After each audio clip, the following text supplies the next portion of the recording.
하나님 말씀 구약성경 출애굽기 4장 10절로 17절까지 말씀이 되겠습니다. 출애굽기 4장 10절로 17절까지 말씀을 찾으시면 우리 한 목소리로 함께 합독을 했으면 좋겠습니다. 모세가 야훼께 아뢰되 오 주여 나는 본래 말을 잘하지 못하는 자니이다. 주께서 주의 종에게 명령하신 후에도 역시 그러하니 나는 입이 뻣뻣하고 혀가 둔한 자입니다. 야훼께서 그에게 이르시되 누가 사람의 입을 지었느냐? 누가 말 못하는 자나 못 듣는 자나 눈 밝은 자나 맹인이 되게 하였느냐? 나 야훼가 아니냐? 이제 가라. 내가 내 입과 함께 있어서 할 말을 가르치리라. 모세가 이르되 오 주여 보낼 만한 자를 보내소서. 야훼께서 모세를 향하여 노아 이르시되 레위 사람 내 형 아론은 있지 아니하냐? 그가 말 잘하는 것을 내가 아노라. 그가 너를 만나러 나오나니 그가 너를 볼 때에 그의 마음에 기쁨이 있을 것이라. 너는 그에게 말하고 그의 입에 할 말을 주라. 내가 내 입과 그의 입에 함께 있어서 너희들이 행할 일을 가르치리라. 그가 너를 대신하여 백성에게 말할 것이니 그는 내 입을 대신할 것이요 너는 그에게 하나님같이 되리라. 너는 이 지팡이를 손에 잡고 이것으로 이적을 행할지니라. 아멘. 할렐루야. 새벽에 눈길을 뚫고 새벽에 나오시느라고 너무 애를 쓰셨습니다. 저도 아침에 일어나 보니까 눈이 많이 제법 쌓였습니다. 아마 올해 들어서 어제가 제일 춥지 않았나. 영하 6도 이상 찍혀 있고요. 오늘은 뭐 눈이 제법 쌓여 있어서 운전하는 데만은 굉장히 어려우셨을 것 같더라고요.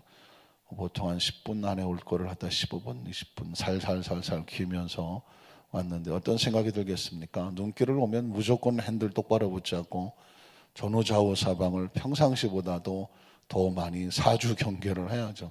아주 조심스럽게 미끄러지지 않도록. 그렇죠? 혹시라도 전후 좌우 차들이 가까이 오면 속도를 낮춰서 방어 운전을 하고 그러면서 여러분 다 느끼셨겠지만 인생은 이렇게 가야 되겠구나. 좀 더 천천히 조심해가며 전후 사방을 보며 앞에 집중하고 그렇죠? 그전 같으면은 쌩쌩 달려서 후다닥 올 수 있는 길인데 인생은 이렇게 가야 안전하겠구나라는 생각과 천국은 이렇게 가야 되는 거구나. 그렇죠? 집중해. 앞에밖에 안 보이더라고요. 다른 건 볼 경황이 없어요.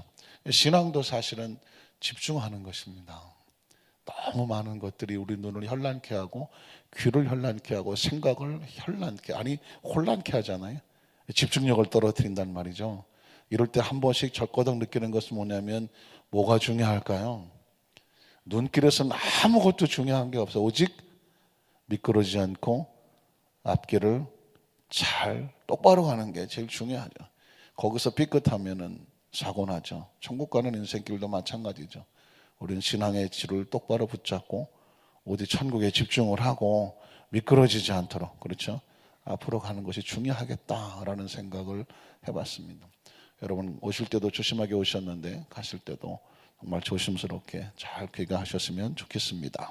한번 따라 하실까요? 하나님 안에서 나는 누구인가? 나는 누구인가라고 하는 생각은 결국 자화상을 생각하게 되죠. 자화상이라는 것은 바로 스스로 그린 그림이라는 뜻을 가지고 있죠.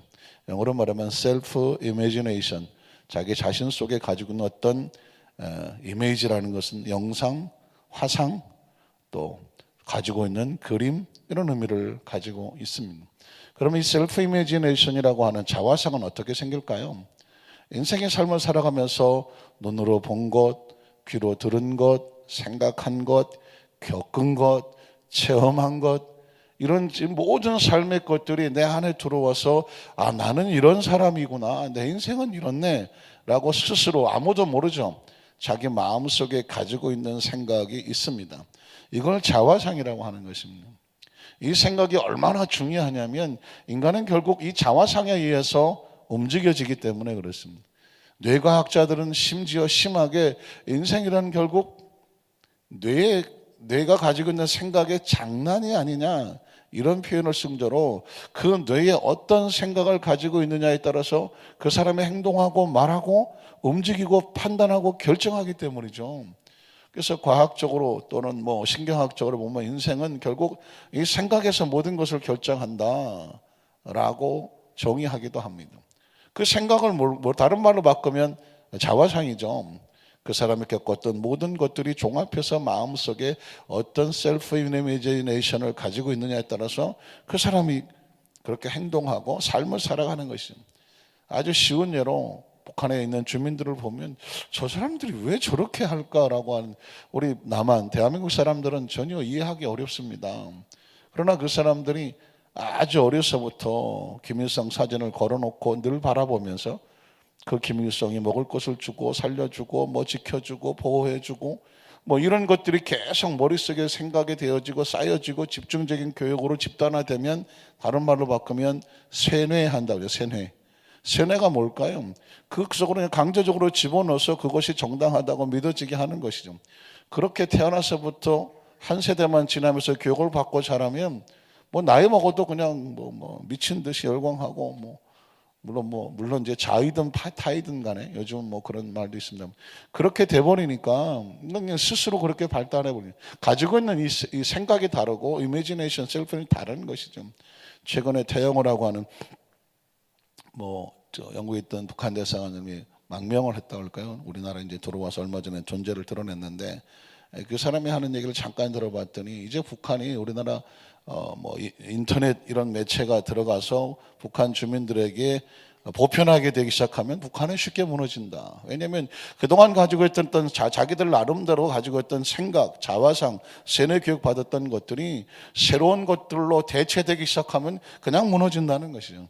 그럼 북한에서는 대사가 하는 얘기니까 신빙성이 있다라고 생각되는데, 굉장히 중요한 건 결국 생각입니다. 철통같이 휴전선 383 철창으로 막아 놓아도 생각이 뒤집어지면 사람은 바꿔지는 것입니다. 이게 굉장히 중요한 겁니다. 그래서 성경은 뭐라고 다시 정의할 수 있냐면, 인간이 가지고 있는, 스스로 가지고 있던 셀프 이미지네이션, 인간의 경험과 생각과 의식 속에 가지고 있던 세상에서 세뇌된 생각을 하나님의 나라, 하나님을 만나면 하나님의 생각으로 바뀌어지는 거예요. 예수를 믿는다는 것은 추상적인 사건이 아니라 예수를 믿음으로 말미암아 우리의 세상적인 생각이 하나님의 생각으로 새롭게 교체되는 것, 바꾸어지는 것, 새로운 자화상이 생겨나는 것, 원래 하나님과의 존재된 모습을 되찾는 것, 이게 바로 예수를 믿고 하나님의 자녀가 되는 근본적인 역사요, 축복이고 가치요, 존재요, 이유라는 것입니다. 교회 다니는 게 아니죠.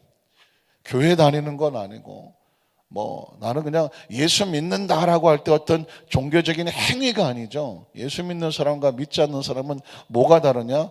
이 속에 있는 의식이 다르죠. 생각이 다르고 존재 가치가 다르고 이유가 다르고 목적이 다르고, 쉽게 얘기해서 자화상이 다르다. 어떻게 할 수 있느냐? 구약 성경 속에서도 하나님은 자기 백성을 만나면 뭘 바꿔놓냐면 이 셀프 이미지네이션을 바꿔놓습니다. 하나님 없이 살아왔던 삶의 생각과 의식을 이제는 하나님과 같이 하는 생각과 의식으로 바꿔놓는 것입니다. 이게 바뀌면 사는 것이고, 이게 안 바뀌면 그냥 하나님 없이 자기가 가지고 있는 생각으로 삶을 떠도는 거죠. 삶을 떠돌다가 한 줌의 먼지로 사라지고 마는 것이죠. 그렇게 되면 인생을 덧없다라고 말하는 것이고, 이 생각이 하나님과 관계로 바뀌어지면 아주 작은 생명이라도 천하보다 소중한 존재가 되는 것을 믿습니다. 여러분, 지난번에 모세가 하나님을 만났을 때 하나님께서 하는 건 다른 거 아닙니다. 모세 지나간 80년 동안에 처절하게 세상에서 처박히고 절망하고 무너지고 실패하고 두렵고 떨리고 모든 것을 자포자기하고 쓰러져 버린 모세를 어떻게 이렇게 세우느냐? 하나님이 하신 역사를 보는 거거든요. 그래서 여러분 생각나는 것이 불타는 떨기나무도 하나님의 첫 번째 작품 중에 하나, 나약한 떨기나무처럼 초라해버린 그를 하나님의 위로부터 능력을 주셔서 꺼지지 않은 것은 뭐냐면, 능력은 위로부터 온다. 오늘 이 신학기 3장의 불타는 떨기나무는요, 수천 번, 아니 수십만 번, 수천만 번 그 이상 여러분 끊임없이 들어야 돼요. 하나님의 말씀을 끊임없이 반복하고 계속해 들어야 되는 이유는 목적이 뭘까요? 내 무엇을 바꾼다? 내 자화상을 바꾸는 거예요. 이게 한 번에 바꿔지지 않아요. 절대로 한 번에 바꾸는. 그러니까 하나님 말씀을 한 번 들었는데 뭘 또 두 번 하시나 세 번 하시나, 너 죽을 때까지, 천국 갈 때까지 이 하나님 말씀을 끊임없이 주야로 묵상하고 반복하고 가르치라고. 구약시대의 쉐마라고 하는 교육은 딴 건 아닙니다. 맞박에 묻히고 손목에 묻히고 천장에 묻히고 문지방에 묻히고 옷에도 써붙이고 계속 하나님 말씀을 주야로 뭐 해라? 묵상하라. 묵상은 뭐냐면 되새김질하는 것입니다. 인간은 반복적인 교육이 아니면 절대로 바뀌질 않습니다. 교육을 한 번 듣고 끝난다? 그건 아니에요. 끊임없이 반복을 했는데, 그래서 말씀을 또 읽고 또 읽고 또 읽고 또 묵상하고 또 묵상하는 이유가 뭘까요? 말씀을 아는 것을 끝나지 말고 말씀이 나를 지배해서 나를 뭐 하게 되냐? 바꿔놓아야 되는 거예요. 그러니까 예수를 수십 년 믿어도 안 바뀌는 사람은 신앙이 자라지를 않아요. 신앙이 자란다? 바뀐다는 것입니다. 옛날엔 10번 화내던 사람이 9번, 8번, 7번, 6번, 5번 자꾸 바뀌는 거예요. 사람이 바뀌는 사람을 성장하고 성숙했다고 말하고, 바뀌지 않는 사람은 항상 그 자리에서 머물러 있는 것입니다. 사람을 바꾸는 것은 절대로 딴 게 아닙니다. 무엇으로 바꾼다? 말씀이 들어와서 생각을 바꿔야 사람이 바뀌는 것입니다. 오늘은 그 두 번째로 보면 이 모세가 여전히 바뀌지를 못합니다. 첫 번째 보면 나는 입이 둔하고 뻣뻣합니다 라고 하나님 앞에서 자신의 심리 상태를 고백하고 있죠. 출애굽기 4장 10절을 한번 볼까요? 모세가 야훼께 아뢰되 오 주여, 오 주여라고 말할 때 지금 자신의 마음이 정말 얼마나 지금 힘들고 어렵고, 하나님께서 애굽에 보낸다고 말을 하지만 그 지팡이가 뱀이 되고 하는 모습도 보여주고, 자신의 80 먹은 노인의 손이 문둥병이 들었다가 낫는 모습도 보여줘서 그것을 알겠는데 뭐가 안 바뀌냐?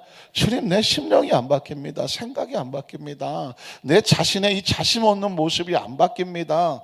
그러면서 하는 심령이 오 주여, 나는 본래 말을 잘 하지 못하는 사람입니다. 이 말은 뭐냐면 모세가 얼마나 똑똑한 사람입니까? 애굽의 왕국에서 40년 교육받은 사람입니다. 그런데 왜 말을 못해요? 40년 동안은 광야에서 양이나 치고 말할 기회도 없었고, 그리고 전혀 다른 민족의 족속에 왔기 때문에, 미디안 족속에 왔기 때문에 자신의 애굽 말보다는 그 족속의 말을 배워가고, 그러니까 이렇게 저래 말을 잊어버린 상태예요. 그 상태를, 지나간 연단의 상태를 말하고 있는 것입니다. 말을 잊어버릴 정도로 나는 지나온 삶 가운데 연단과 훈련 속에 살아왔습니다. 그래서 그 다음 절을 보면 주께서 주의 종에게 명령하셨죠. 애굽에 가라. 명령을 하셨는데도 불구하고 내가 움직이지를 못합니다. 역시 상태가 그러하니 나는 입이 뻣뻣하고 혀가 둔합니다. 이렇게 말하는 심리 상태를 아시겠습니까? 하나님께서 그렇게 제 마음속에 하나님의 역사하시는 말씀도 주시고 표적도 주셨지만 난 여전히 불안합니다. 불안합니다. 말씀을 주시고 표적도 눈앞에서 보고 지팡이 체험하고 제 손으로 체험을 했는데도 내 생각이 안 바뀝니다. 내 자화상이 안 바뀝니다. 내가 이 의지가 아직 남아서 두렵고 떨려요. 그래서 내 입이 자신이 없습니다. 입이 뻣뻣하고 움직이지를 않습니다. 이런 심령을 가지고 고백을 합니다. 어떻습니까? 사람은요, 모세처럼 연단받고 훈련받고 교육받고 80이 돼도 뭐가 안 바뀌면, 생각이 안 바뀌고 그냥 있으면 이 하나님이 쓰시려고 해도 힘든 거예요. 하나님께서 이 소리를 들으시고 11절에 보면 이렇게 말씀합니다. 야훼께서 그에게 이르시되 누가 사람의 입을 지었느냐? 어떻게 보면 지금 하나님은 끊임없이 모세를 설득하고 있죠. 또 다른 차원에서 보면 하나님의 말씀은 우리에게 설득을 합니다. 그러니까 우리가 하나님 앞에 설득을 당하느냐, 아니면 하나님이 우리한테 설득을 당하느냐, 이 싸움을 하고 있는 것 같아요. 신앙이란 그런 것 같아요. 하나님, 내가 이럴 수밖에 없잖아요. 나는 이래요. 뭐 어쩌고 하고 하면서 자꾸 내 얘기를 한단 말이에요. 그런데 하나님의 말씀은 하나님이 계속 아니다, 넌 이래야 되고, 하나님이 계속 우리에게 하나님 말씀을 전하는 건 뭐냐? 하나님 말씀이 우리를 설득시키고 있는 거예요. 그래서 은혜를 받는 건 뭐냐면 하나님의 말씀에 설득을 당하면 은혜가 되는 거고, 그게 사는 거고, 하나님 말씀에 설득을 당하지 아니하고 하나님 앞에 내 생각을 계속 주장을 하면 뭐가 될까요? 하나님 말씀에 설득당하지 아니하니까 여전히 내 생각대로 사는 거예요. 이 모세와 하나님의 대화를 가만히 들어보면 하나님께서 이 모세를, 이 뻣뻣한 모세를 설득시키느라고 땀 흘리시는 걸 볼 수 있습니다. 하나님께서 모세를 설득하는 거죠. 그에게 이르시되 누가 사람의 입을 지었느냐? 누가 말 못하는 자나 못 듣는 자나 눈 밝은 자나 맹인이 되게 하였느냐? 누가 했어요? 나 야훼에게 한 게 아니냐? 왜 넌 그걸 모르냐? 그래서 어떻게 12절에 보면 뭐라고 말합니까? 이제 가라. 내가 내 입과 함께 있어서 할 말을 가르쳐 주겠다라고 말을 합니다. 그 말은 뭐냐면 다른 말로 바꾸면 하나님, 내가 마음이 불안해서 하나님께 말씀하셔도 내 마음이 안심이 안 돼서 난 못 가겠습니다 라고 말하니까, 무슨 소리야? 네가 가지고 있는 문제의 그 원인 해결할 수 있는 건 내가 아니냐? 내가 너에게 할 말을 줄 테니까 이제 가라, 안심하고 가라, 그 얘기인 것입니다. 어제 수예배 때에 성경 본문이 요한복음 6장에 무리를 걸어오시는 예수님의 모습을 말씀을 계속 나누고 있는데요, 예수님께서 공통적으로 마태와 마가와 요한복음에 무리를 걸어오신 예수님의 그 모습을 보여주면서 공통적으로 나오는 말씀이 뭐냐면 내니 안심하고 두려워하지 마라. 모세가 지금 지나온 삶 속에서 연단받고 훈련받아서 풍랑과 파도에 가라앉아 있는 모습이나, 풍랑과 파도 속에 배를 타고 제자들이 두려워하는 모습이나, 오늘 저와 여러분 내 마음대로 안 되고 생각대로 안 되고 가정과 사업과 입장과 때로는 내 삶의 모습과 내 심령의 상태가 막 풍랑치듯이 들락날락하는 상태나 똑같은 상황입니다. 그 똑같은 상황 속에서 주님이 오셔서 하시는 말씀이 있다고 하면 나야. 누가 나예요? 지금 네 앞에 서 있는 나, 네 기도를 듣고 있는 나, 지나온 삶을 지켜준 나, 그 아픔과 슬픔과 신음의 소리를 듣고 있는 나, 그게 누구시라고요? 하나님이, 주님이시라는 것입니다. 그러니까 나를 인식한다면, 내 앞에 기도하고 있다고 하면, 나를 믿는다고 하면 뭐 하지 마라? 두려워하지 마라. 대신에 뭐 해라? 안심해라. 어제 수협에 나오신 분 계신가요? 혹시 점심 때 안심 드셨나요? 안심하라. 안심하라. 그래서 여러분, 하나님께서 우리에게 원하시는 거는 우리 마음이 풍랑과 파도가 가라앉고 편안하고 안심하기를 원하죠. 꼭 기억하셔야 돼요. 하나님께서 내게 원하시는 건 뭐냐면 어떤 풍랑이 다가오냐, 어떤 파도가 다가오냐, 얼마나 연단과 훈련이 힘들었느냐, 지금 있는 상황이 얼마나 위태하냐, 이 모든 것 이게 누가 지었냐, 이걸 누가 이 상황 속에서 너를 건져낼 수 있겠느냐, 이 모든 게 누구라고요? 야훼가 아니냐, 내가 아니냐. 이 풍랑과 파도를 잠재시킬 만한 것이 누구예요? 내가 아니냐라는 것입니다. 그러니 나를 믿는다면 내니 뭐 하지 마라? 두려워하지 말고 뭐 해라? 안심해라. 안심하고 가라는 것입니다. 결국 성경은 한마디로 말하면 불안에 떨고 힘들고 아파하고 쓰러져 있는 인생을 향하여 하나님의 강력한 메시지 하나, 내가 하나님이다. 그러니까 안심하고 인생을 살아라. 눈앞에 뭐가 현란하고 힘들고 귀에 들리는 소리가 혼란하고 지금 상황이 지금 사느냐 주느냐 뭐 먹을 수 있느냐 없느냐 내가 지금 이거 어떻게 하느냐 막 업앤다운이 심하다고 할지라도 이 모든 것을 지으신 하나님, 저와 여러분을 지으신 하나님, 지금까지 살게 하신 하나님, 앞으로도 산다면 그분 때문에 살게 하실 하나님, 그 하나님 의식이 머릿속에 들어와 있다고 하면, 그분과 함께하는 셀프 이미지네이션의 자화성이 있다고 하면 뭐 해라? 안심해라. 한번 따라 하실까요? 하나님께서는 그 어떤 상황 속에도 하나님의 자녀들이 뭐 하기를 원한다?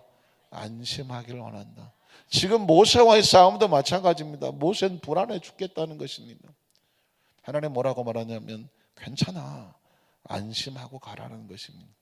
모세가 보통 고집이 아닙니다. 두 번째 보면 모습이 이렇게 버팁니다. 사실은 마지막 버팀이죠. 한번 따라 하실까요? 주님, 나는 보냄을 받을 만한 뭐가 없습니다. 자격이 없습니다. 이젠 모세가 더 이상 핑계를 댈 수가 없어요. 사람들이 안 알아줄 거예요. 나 같은 사람 누가 믿어줍니까? 또 내가 가서 얘기하면 누가 너를 보낸 하나님이 누구냐라고 하나님 이름 물을 겁니다. 그러면 하나님께서 난 스스로 있는 자야. 아브라함과 이삭과 야곱의 하나님이야. 내가 너랑 같이 있어주면 돼. 그럼 나 말도 못해요. 입이 뻣뻣하고. 그러다가 하다가 마지막 핑계가 뭐냐면 하나님 사람 잘못 보셨습니다. 나는 아닌 것 같아요. 라고 모세가 주저앉아 버립니다. 여러분 어떠십니까? 23절에 보면 이렇게 고백하며 모세가 이르되 오 주여. 오 주여라는 말이 사실 잘 안 나오거든요. 그런데 모세는 계속 모세도 하나님을 설득하고 싶은 거예요. 난 아니라고. 그러니까 주님 어떡해요. 보낼 만한 자를 보내십시오. 뒤집어 말하면 사람 잘못 보셨습니다. 다른 사람 찾아보세요 라는 말과 같죠. 그랬더니 드디어 하나님께서 못 참습니다. 하나님도 못 참아요.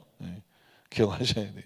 하나님은 오래 참으시고 인자하시고 은혜가 풍성하시고 분명히 그러신데 하나님도 승질나고 못 참는 황면이 딱 한 번 나와요. 한 번이 아니라 상황이 나와요. 그런 상황. 하나님이 언제 못 참으시냐면 야훼께서 모세를 향하여 노하여 분노하여 참지 못하고 이르시되 레위 사람 내 형 아론이 있지 아니하냐.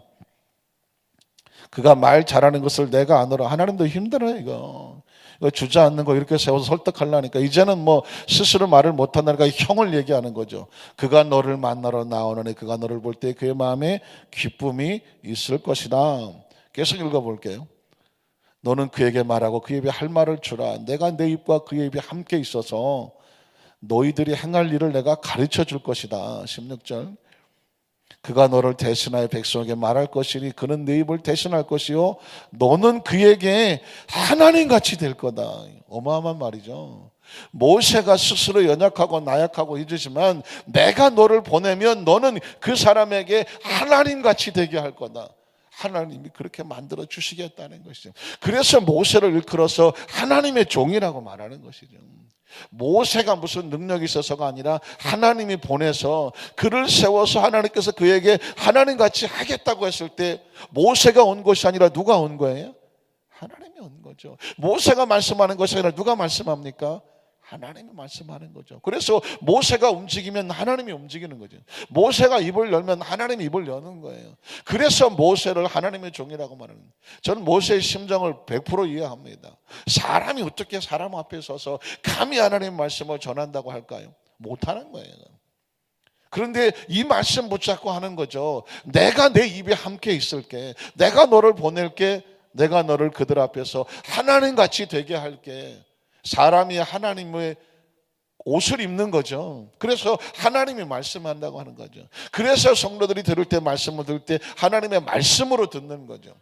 하나님의 말씀으로 듣는 사람은 판단하지 않죠. 하나님 말씀으로 듣는 사람은 분석하지 않죠. 하나님 말씀으로 듣는 사람은 왜라고 말하지 않죠. 하나님 말씀을 그냥 듣는 거죠. 믿는 거죠. 지금 나에게 주시는 말씀입니다. 어쩌면 이 본문은 목회학적으로 나와야 되는 말이죠. 모든 설교자들은 강단에 서기 전에 이런 고민을 하죠. 하나님 사람 잘못 보셨습니다. 보낼 만한 자를 보내셔야죠. 그러면 하나님께서 세울 때는 무슨 소리냐. 사람을 통해서 하나님은 일하시거든요. 사람을 통해서 말씀하시거든요. 그러니까 내 입에 할 말을 내가 가르쳐 줄게. 그 입에 함께 있어 줄게. 내가 너를 보낼 때는 그들에게 하나님처럼 하나님 것처럼 되게 할게. 이건 뭐냐면 하나님의 약속이죠. 선포입니다. 그 다음 절을 보면 이렇게 말하죠. 그래서 너는 이 지팡이를 손에 잡고 이것으로 이적을 행하라. 지팡이가 뭡니까? 하나님 보였던 표적과 기사가 있는 거죠. 그러니까 네 힘으로 할 수 있는 건 하나도 없어. 난 너의 80먹은 몸뚱아리를 쓰겠다는 것도 아니고 네 지혜와 지식을 쓰겠다는 것도 아니다. 이렇게 연약하고 그런 존재라도 들어서 하나님이 사용하심으로 말미암아 하나님이 사용하시면 어떤 일이 벌어지는지를 그들에게 가르쳐주고 보여주고 싶다는 것이 하나님의 마음입니다. 제가 아까 하나님이 언제 화를 내시느냐, 하나님의 존재를 믿지 못할 때거든요. 예수님도 보니까 화를 내시죠. 어떻게 뭐 할 수 있으면 좀 어떻게 해주십시오. 그러니까 할 수 있거든요. 무슨 말이야. 그런 건 묻지도 마라. 믿어야 믿는 자에게 능치 못함이 없는 거예요. 예수님이 부활하시고 또 화를 내시대. 부활하셔도 화를 내셔. 참, 왜 부활하시고 화를 내시는가 그랬더니 제자들이 믿지 못함으로 인하여 그들을 책망하여. 뭘 믿지 못했어요? 예수의 부활을 믿지 못했다는 것입니다. 죽은 사람이 어떻게 살아나지? 예수님이 부활했다고 하지만 그들은 믿지 못했습니다. 실제로 와서 손가락에 구멍을 넣어보고 뭐 만져보고 하고 나서야 비로소 주여 그랬다고 말했다는 거예요. 그러니까 예수님의 한탄은 뭐냐면, 하나님의 한탄은 뭐냐면 하나님을 왜 못 믿느냐 하는 거죠. 예수님을 왜 못 믿느냐는 거죠. 그 부활을 왜 못 믿느냐는 거죠. 왜 못 믿을까요? 우리가 세상의 세뇌가 돼서 그래요.